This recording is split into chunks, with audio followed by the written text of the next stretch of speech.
अपाला, आपका सबसे पॉपुलर जो शो है जिसमें आपने डब किया है वो है when life gives you tangerines. Yes. And मैंने पर्सनली जब वो शो देखा था, बाय द वे मैं बता दूं आज तक मैं वो शो कंप्लीट ही नहीं कर पाई हूँ क्योंकि मैं एक माँ हूँ.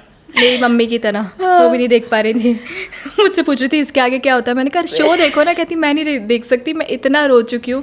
मैं समझ सकती हूँ, मैं खुद भी रो रही थी वो डब करते हुए. But और यार मतलब वो खैर वो शो ही अपने आप में इतना अच्छा है. Yes. कोई भी अगर एक लड़की वो शो देखेगी, स्पेशली जो माँ बन चुकी है, तो वो अपनी बेटी और अपनी माँ दोनों को याद करके वो तो मतलब रोएगी ही रोएगी. 100% वो शो देख के, है ना. बहुत ब्यूटीफुल शो है. और मुझे तो पहले पता भी नहीं था कि ये शो इस तरीके का होने वाला है. जब मैं ऑडिशन देने गई थी तो मुझसे तो आपने देखा होगा स्टार्टिंग में एक सीन है जिसमें वो फुल ऑन रोते हुए आती है ख्वानशिक के पास कि मुझे ये है वो है, जो भी वो बोलती है कि तुम मेरे को रखोगे क्या, मेरे से शादी करोगे टाइप्स. तो मुझे लगा था कि नॉर्मल कोरियन शो है, सब कुछ अच्छा है, स्वीट स्वीट लव स्टोरी है. जैसे जैसे हम उस शो में आगे बढ़े मुझे समझ में आया कि ऐसी कोई भी चीज़ नहीं है दुनिया की, ऐसे कोई भी रिलेशन नहीं है जो उस सीरीज़ में नहीं है. पेरेंट्स का है, बच्चों का है, लव स्टोरी है, करियर है. बट सबसे ज़्यादा मुझे जिससे मैंने रिलेट किया वो पेरेंट्स के बारे में. जैसे आपने बताया कि आप एक मदर हैं तो आपने रिलेट किया, वैसे ही मैंने अपने पेरेंट्स से के कारण वो सब रिलेट किया कि कैसे बच्चे जब बड़े होने लगते हैं और कैसे पेरेंट्स जब वो देखते हैं कि वो ओल्ड हो रहे हैं, क्या सिचुएशंस होती हैं, कैसी होती है. बहुत रिलेटेबल शो है, बहुत प्यारा शो है. करेक्ट. और पता है जब हम बड़े हो रहे होते हैं, हम ऐसे जब हम यंग होते हैं अपने एकदम वैसे वाले एरा में होते हैं, प्राइम में, हाँ, तो हमें ये चीज़ें रियलाइज़ नहीं होती. हमें अपने पेरेंट्स की इंपॉर्टेंस रियलाइज़ नहीं होती. एंड जनरली बच्चे क्या करते हैं कि आपको नहीं पता, अरे मम्मी जाओ, आपको नहीं पता, मैं सही हूँ, है ना.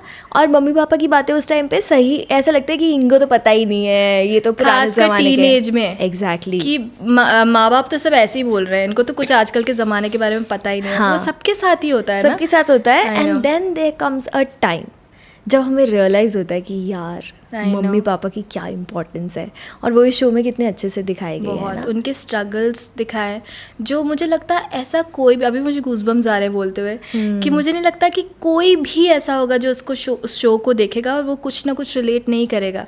जैसे कि अभी मैं अपने पेरेंट्स से अलग रहती हूँ, हम लोग अपना काम करने के लिए घर से बाहर आते हैं. जब पहले तो बहुत एक्साइटमेंट रहता है कि दुनिया काबू में कर लेंगे, ये कर लेंगे, वो कर लेंगे. लेकिन जैसे जैसे हमें समझ में आता है, हम जो स्ट्रगल करते हैं हमें समझ में आता है हमारे पेरेंट्स ने कितना स्ट्रगल किया होगा. और किसी को पेरेंट्स बनना सिखाता कोई नहीं है ना, वो भी बच्चों के साथ साथ खुद भी सीखते हैं. जैसे आप यंग मदर हैं, अभी आपकी इतनी छोटी बेटी है, आपको भी ये सारी चीज़ें धीरे धीरे समझ में आती होंगी, आपके भी स्ट्रगल अलग होंगे.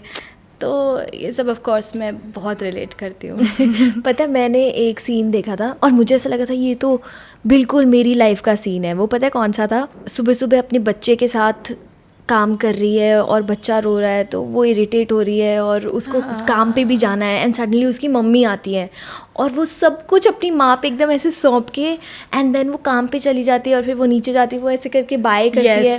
और मैंने सोचा यार ये तो बिल्कुल मेरी लाइफ है. मैं वेट कर रही होती हूँ कि ना मम्मी आ जाए और वो बच्चे को संभाल ले और मैं फटाफट काम पे निकलूँ. सुबह सुबह वैसे भी सब लोग बिल्कुल और आप इतना सब कुछ संभालते हो, डब्स, पॉडकास्टिंग और हज़ारों चीज़ें करते हो, तो आपको अपनी मम्मा का कितना सहारा होगा ना. बहुत सपोर्ट है, बहुत सपोर्ट है. इसीलिए तो मैं बोल रही हूँ कि वो देख के ना मैंने अपनी मम्मी को भी दिखाया. मैंने कहा मम्मी आप ये पूरा शो देखो, वो पूरा शो खत्म कर चुकी हैं. अच्छा देख लिया उन्होंने? हाँ. वो भी बहुत रोई होंगे ना. हाँ वो भी. मम्मी कहती है आगे से मुझे ऐसे इमोशनल शोज मत दिखाना. नो मम्मी ऐसे लगता है ना, उनको लगता है क्या सजेस्ट कर दिया आपने, कब से रो रही हो देखते हुए. मेरे पापा बोलते हैं ये क्या शो, उन्होंने देखा नहीं पर उन्होंने देखा कि मम्मी इमोशनल हो रही. मम्मी को कैसा शो दिखा दिया, मम्मी रो रही थी. मैंने कहा पापा आप नहीं समझोगे. या एग्जैक्टली वो ख्वानशिक से रिलेट करेंगे. हाँ, जब वो देखेंगे तो उन्हें समझ में आएगा. ऑफ कोर्स बट मैं समझ सकती हूँ कि आपकी मम्मी जैसे ही चार्ज लेती होंगी सब चीज़ों का, आप एकदम ऐसे रिलैक्स हो जाती हूँ. आई नो कि अब सब सही हाथों में, सब अच्छे से हो जाएगा, मैं जा रही हूँ काम पे.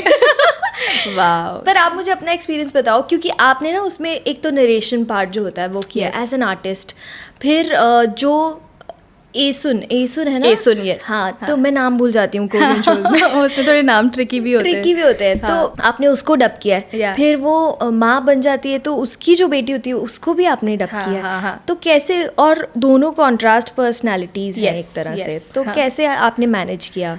मैं तो वही बता रही हूँ, मेरे लिए एक सबसे पहली बात तो ये है कि ये एक लाइफ चेंजिंग प्रोजेक्ट था।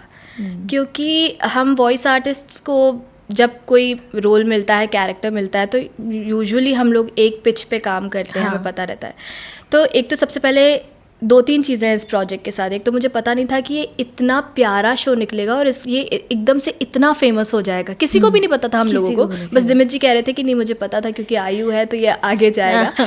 बट जब मुझे एक ही कैरेक्टर को हाई पिच, जैसे एसुन है, शी इज़ ऑलवेज, मतलब she is also very sweet, very kind, but वो डिसफंक्शनल फैमिली से है तो हमेशा थोड़ी सी इरिटेटेड रहती है। और एक लड़का है जो बचपन से उससे प्यार करता है, पर वो कभी उसको मतलब वो भी अंदर से उसे चाहती है पर कभी बताती नहीं कि चलना मुझे तुझसे ये नहीं, और हमेशा रोती है तो फुल ऑन बच्चों की तरह। और स्कूल के बच्चों की कहानी है वो, तो स्कूल से ही स्टार्ट होती है। करेक्ट। तो she is like always here, रोने में भी कि ये ऐसे, और चिल्ला रही है, और हमेशा वो इसको कोई तंग करता है तो फुल ऑन वो बदला लेती है जाके। क्योंकि इसमें 2-3 ऐसे आइकॉनिक सीन्स हैं जिसमें हमको एकदम 1 मिनट तक चिल्लाना था, चिल्लाते हुए दौड़ रही है वो। कि एक सीन था, कुत्ते के बच्चे तो वो दौड़ रही है, और एक और है जिसमें वो ऐसी चिल्लाती है। तो मैं ये बता रही हूँ कि एक लो एकदम, और साथ ही साथ उसकी बेटी का नरेशन चल रहा है। जब वो उस एज में, जिस एज में इसकी मम्मा थी, तो स्टोरी सुना रही है। She is very calm, composed, ठहराव है उसमें।